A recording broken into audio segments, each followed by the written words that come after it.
হাসপাতাল হোক বা মানুষের মুখে খাবার জোগাড় করে দেওয়া, সকাল হোক বা রাত্রে, শীত হোক বা বর্ষা বা গ্রীষ্ম, প্রতি সময় আমরা তাকে, পুরুলিয়ার মানুষ তাকে রুটি ব্যাংক নামে জানেন।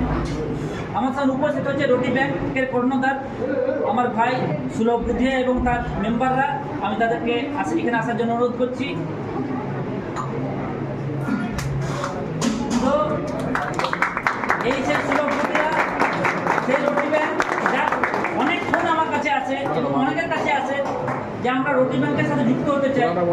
এইখানে আমি বলি, রুটি ব্যাংকের সাথে যুক্ত হওয়ার জন্য আলাদা কোনো ফর্মালিটি, কোনো ফর্ম ফিল আপের দরকার হয় না, মনের যোগাযোগ চাই। সুলভ বুধিয়া পুরুলিয়ার একটা এমন মানুষ যার নাম বললে রাস্তা টোটোওয়ালাও তোমাকে তার ঘরে পৌঁছে দিল। বাজারে থাকে, রাস্তায় থাকে, হাসপাতালে থাকে, স্টেশনে থাকে, সব জায়গায় থাকে। যুক্ত হতে চাইলে কিছু না, তার নাম